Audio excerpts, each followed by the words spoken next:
Alors, pour le troisième objectif de ce premier exercice du TP1, euh, non, pardon, le deuxième objectif, on va y arriver. Le deuxième objectif, en fait, je voudrais que vous obteniez ça.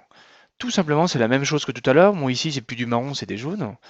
Mais tout à l'heure, cette partie-là était à gauche, mon conteneur était tout à gauche, c'était une div, et maintenant, j'ai mis au milieu. Comment est-ce qu'on peut faire ça? Bah, tout simplement. Alors, à votre avis, HTML, CSS, déjà, première chose.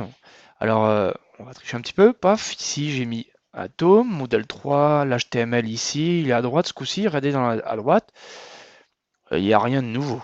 Tout simplement, je suis allé chercher modèle3.css, hein, et mon modèle 3.css, il est là. Et tout va se faire ici dans mon modèle 3.css. Quand je regarde mes règles, pas de souci, il n'y a aucune différence. Tout simplement, la seule différence, c'est que c'est pas sur le conteneur non plus que j'ai changé. J'ai dit que mon body, d'accord, mon corps de mon site, bah tout simplement, solide largeur 800 pixels. J'ai mis une couleur light gray pour dire qu'il était gris. J'ai mis une margin auto. J'ai mis une margin top de 5 pixels. Donc si je fais... oui, bah là je suis pas sur le bon site par contre, parce que là ici je suis en ligne, hein. Là je suis en ligne et là je suis sur mon PC, hein. Donc si je vais aller chercher mon PC, pop pop pop, c'est celui-ci, correction, c'est ça, tac. Voilà, là je suis sur mon site. Si jamais je change ici mon top, je mets 15 pixels, je fais CTRL S, je viens ici, je fais un petit F5, on voit que je décale ma marge. Donc je refais un CTRL S. Mon padding, c'est quoi mon padding? Là il y a 20 pixels, ok?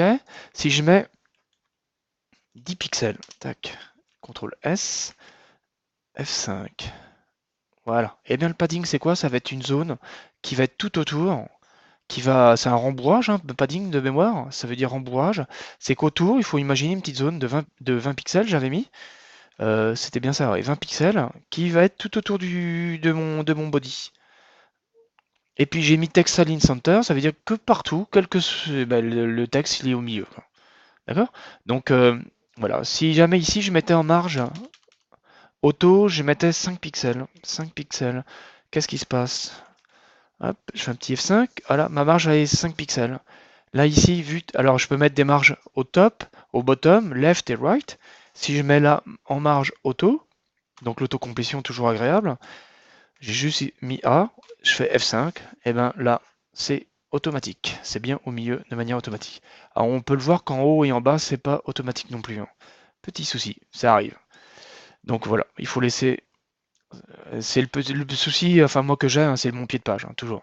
Donc je vous le dis maintenant, ça y est, vous le savez, j'ai un souci avec mon pied de page. Je sais pas le gérer. Pas bien quoi. Donc voilà. Alors sinon, bah après il n'y a aucun changement pour le TP, le TP1, l'objectif 2.